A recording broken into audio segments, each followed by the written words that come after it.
নমস্কার কলকাতা। আজ সকালটা একটু অন্যরকমভাবে হোক। আজ না হয় আমরা আলোচনা করি কিছু দুষ্টু মিষ্টি নস্টালজিয়া নিয়ে। হলপ করে বলতে পারি যে কথাগুলো শুনলে আপনাদের ঠোঁটের কোণায় হাসি আসতে বাধ্য। কিরে বাবু, ওঠ। উফ, কত বেলা হয়ে গেল বলতো। ওঠ তাড়াতাড়ি, আয়। উঠছি, দাঁড়াও না। কত দাঁড়াবো, ওঠ তাড়াতাড়ি। মা 5 মিনিটস প্লিজ প্লিজ। কিসের 5 মিনিটস? কতক্ষণ ধরে ডাকছি বলতো?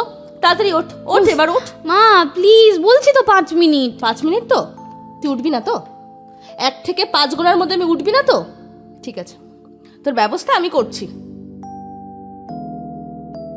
আশা করি বুঝতেই পারছেন সকালে এর পর কি হতে চলেছে। কোনো কোনো বাড়িতে তো মায়েরা এমন অত্যাচার শুরু করে, এই ধরুন প্রচণ্ড গরম, সকালবেলা এরই মাঝখানে ফ্যানটা অফ।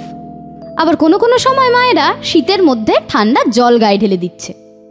বাচ্চাদের ওপর এরকম দুষ্টু মিষ্টি অত্যাচার মায়েরা চালাতেই থাকে হামেশাই।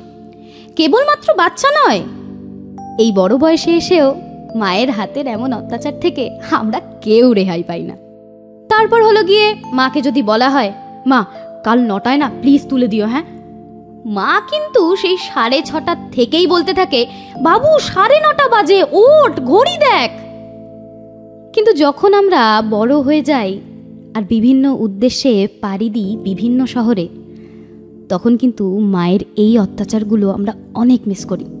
তখন আমাদের মনে হয় সকালবেলা ফ্যানটা কেন কেউ অফ করে দিল না, বা গায়ে ঠান্ডার জলটাই বা কেন মা এসে দিল না। এরকম অনেক কিছু আমরা মিস করতে থাকি।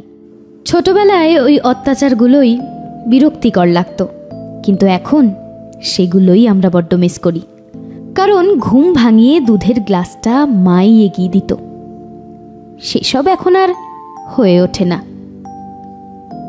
বড্ড মিস করি মাকে, বড্ড মিস করি আমাদের সেই ছোটবেলাটাকে। পেশাগতভাবে আমরা বাইরে থাকলেও মনটা পড়ে থাকে মায়ের কাছে, মায়ের আঁচলের হলুদের গন্ধে। ব্যস্ততম জীবনে চলার পথে নস্টালজিয়াকে সঙ্গে নিয়ে সাথে আছে রেডিও ভেনাম। জেগে ওঠো কলকাতা।